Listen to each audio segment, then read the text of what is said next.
ಮೋದಿ ಎರಡನೇ ಬ್ರಹ್ಮಾಸ್ತ್ರ ಬರುತ್ತಿದೆ.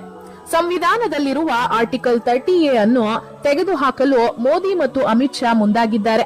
ಅಸಲಿಗೆ ಏನಿದು ಆರ್ಟಿಕಲ್ 30A? ಪ್ರತಿಯೊಬ್ಬ ಹಿಂದೂಗಳು ಇದರ ಬಗ್ಗೆ ತಿಳಿದುಕೊಳ್ಳೋದು ಯಾಕೆ ಪ್ರಮುಖವಾಗುತ್ತದೆ?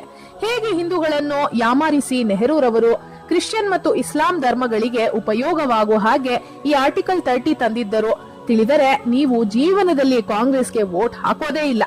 ಆ ಸಂಪೂರ್ಣ ವಿವರವನ್ನು ಈ ವಿಡಿಯೋದಲ್ಲಿ ನಾವು ನಿಮಗೆ ತಿಳಿಸಿಕೊಡ್ತೀವಿ.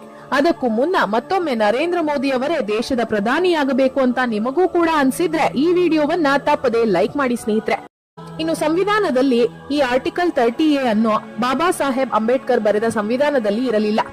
ಬದಲಿಗೆ ಪ್ರಧಾನಿಯಾಗಿದ್ದ ಜವಾಹರ್ಲಾಲ್ ನೆಹರೂರವರನ್ನು ಈ ಆರ್ಟಿಕಲ್ ಅನ್ನು ತರಲು ಮುಂದಾದರು. ಆದರೆ ಆಗಿನ ಗೃಹ ಮಂತ್ರಿಯಾಗಿದ್ದ ಸರ್ದಾರ್ ವಲ್ಲಭಾಯ್ ಪಟೇಲ್ ರವರು ಈ ಆರ್ಟಿಕಲ್ 30 ತರಲು ತೀವ್ರ ವಿರೋಧವನ್ನ ವ್ಯಕ್ತಪಡಿಸಿದ್ದರು. ಈ ಆರ್ಟಿಕಲ್ 30A ತಂದರೆ ನಾನು ಮಂತ್ರಿ ಸ್ಥಾನಕ್ಕೂ ರಾಜೀನಾಮೆ ಕೊಡುತ್ತೇನೆ ಎಂದು ಹೇಳುತ್ತಾರೆ. ಈ ವಿರೋಧದ ಕೆಲವೇ ದಿನಗಳಲ್ಲಿ ಅನುಮಾನಾಸ್ಪದ ರೀತಿಯಲ್ಲಿ ಸರ್ದಾರ್ ವಲ್ಲಭಾಯ್ ಪಟೇಲ್ ರವರು ಹಠಾತ್ ಮರಣ ಹೊಂದುತ್ತಾರೆ.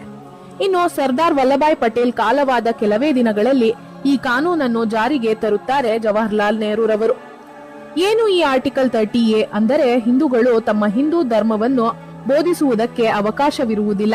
ಅಂದರೆ ಹಿಂದೂಗಳು ಪ್ರೈವೇಟ್ ಸ್ಕೂಲ್ ಮತ್ತು ಕಾಲೇಜ್ಗಳಲ್ಲಿ ಈ ಹಿಂದೂ ಧರ್ಮವನ್ನು ಎಲ್ಲೂ ಕೂಡ ಉಪದೇಶಿಸುವುದಾಗಲಿ ಬೋಧಿಸುವುದಾಗಲಿ ಮಾಡಬಾರದು ಮತ್ತು ಹಿಂದೂ ಧರ್ಮವನ್ನು ಬೋಧಿಸುವುದಕ್ಕಾಗಿ ಸ್ಕೂಲ್ಗಳನ್ನು ಆರಂಭಿಸಬಾರದು. ಅಷ್ಟೇ ಅಲ್ಲದೆ ಕೇಂದ್ರ ಸರ್ಕಾರದ ಸ್ಕೂಲ್ಗಳಾಗಲಿ ಮತ್ತು ರಾಜ್ಯ ಸರ್ಕಾರದ ಸ್ಕೂಲ್ಗಳಾಗಲಿ ಹಿಂದೂ ಧರ್ಮವನ್ನು ಬೋಧಿಸುವಂತಿಲ್ಲ. ಅಷ್ಟೇ ಅಲ್ಲದೆ ಈ ಆರ್ಟಿಕಲ್ 30A ನಲ್ಲಿ ಮುಸ್ಲಿಮರು, ಕ್ರೈಸ್ತರು, ಸಿಖ್ಖರು ತಮ್ಮ ಧರ್ಮವನ್ನು ಬೋಧಿಸುವುದಕ್ಕಾಗಿ ಸ್ಕೂಲ್ಗಳನ್ನು ಆರಂಭಿಸಬಹುದು. ಹೌದು ಸ್ನೇಹಿತರೆ, ನೀವು ಕೇಳ್ತಿರೋದು ನಿಜ. ಇಸ್ಲಾಂ ಧರ್ಮವನ್ನು ಬೋಧಿಸುವುದಕ್ಕೆ ಮುಸ್ಲಿಮರು ಮದರಾಸಗಳನ್ನು ತೆರೆಯಬಹುದು ಮತ್ತು ಕ್ರಿಶ್ಚಿಯನರು ತಮ್ಮ ಕ್ರೈಸ್ತ ಮತವನ್ನು ಹೇಳಿಕೊಡಲು ಅವರು ಕೂಡ ಸ್ಕೂಲ್ಗಳನ್ನು ತೆರೆಯಬಹುದು. ಅಷ್ಟೇ ಅಲ್ಲದೆ ಈ ಮದರಾಸಗಳಲ್ಲಿ ಕ್ರಿಶ್ಚಿಯನ್ ಸ್ಕೂಲ್ಗಳಲ್ಲಿ ಅವರು ಅವರ ಧರ್ಮದ ಬಗ್ಗೆ ಏನು ಬೇಕಾದರೂ ಹೇಳಿಕೊಡಬಹುದು. ಇದಕ್ಕಾಗಿ ಅವರಿಗೆ ಪೂರ್ತಿ ಹಕ್ಕು ಮತ್ತು ಅಧಿಕಾರವಿರುತ್ತದೆ. ಆದರೆ ಇಲ್ಲಿಯವರೆಗೂ ಕೂಡ ಭಗವದ್ಗೀತೆಯನ್ನೇ ಆಗಲಿ ರಾಮಾಯಣವನ್ನೇ ಆಗಲಿ ಹೇಳಿಕೊಡಲು ಹಿಂದೂಗಳು ಪ್ರತ್ಯೇಕ ಸ್ಕೂಲ್ಗಳನ್ನು ತೆರೆಯುವಂತಿಲ್ಲ. ಆಶ್ಚರ್ಯಕರ ಸಂಗತಿ ಏನೆಂದರೆ ಹಿಂದೂಗಳು ಮತ್ತು ಹಿಂದೂ ದೇವಾಲಯಗಳ ಹುಂಡಿಗಳಲ್ಲಿ ಹಾಕುವ ಹಣವು ಮುಜರಾಯಿ ಇಲಾಖೆಗೆ ಹೋಗುತ್ತದೆ, ಅಂದರೆ ರಾಜ್ಯ ಸರ್ಕಾರಕ್ಕೆ ಹೋಗುತ್ತದೆ. ಈ ಹಣವನ್ನು ರಾಜ್ಯ ಸರ್ಕಾರವು ಮಸೀದಿಗಳು, ಚರ್ಚ್ಗಳ ಉದ್ಧಾರಕ್ಕಾಗಿ ಬಳಸುತ್ತಾರೆ. ಆದರೆ ಮಸೀದಿಗಳು, ಚರ್ಚ್ಗಳಿಗೆ ಬರುವ ದಾನದ ಹಣವನ್ನು ಸರ್ಕಾರ ಮುಟ್ಟುವುದೇ ಇಲ್ಲ. ಈ ಕಾನೂನು 30A ಆರ್ಟಿಕಲ್ ಅನ್ನು ಹಿಂದೂಗಳ ಮೇಲೆ ಉದ್ದೇಶಪೂರ್ವಕವಾಗಿ ಅಂದಿನ ಪ್ರಧಾನಿಯಾಗಿದ್ದ ನೆಹರೂರವರು ತಂದಿದ್ದರು.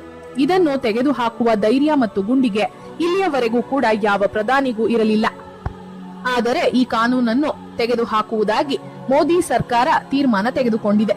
ಇನ್ನು ಹಿಂದೂ ವಿರೋಧಿಯಾದ ಈ ಆರ್ಟಿಕಲ್ 30A ಅನ್ನು ಮೋದಿ ಸರ್ಕಾರ ಕೂಡಲೇ ತೆಗೆದು ಹಾಕಬೇಕಾ? ಹೌದು ಅನ್ನೋ ಹಾಗಿದ್ರೆ ಎಸ್ ಅಂತ, ಇಲ್ಲ ಅನ್ನೋ ಹಾಗಿದ್ರೆ ನೋ ಅಂತ ನಮಗೆ ಕಮೆಂಟ್ ಮಾಡಿ ನಿಮ್ಮ ಅಭಿಪ್ರಾಯವನ್ನ ತಿಳಿಸಿ. ಹಾಗೆ ಈ ವಿಡಿಯೋವನ್ನ ತಪ್ಪದೆ ಎಲ್ಲರಿಗೂ ಶೇರ್ ಮಾಡಿ. ಧನ್ಯವಾದಗಳು.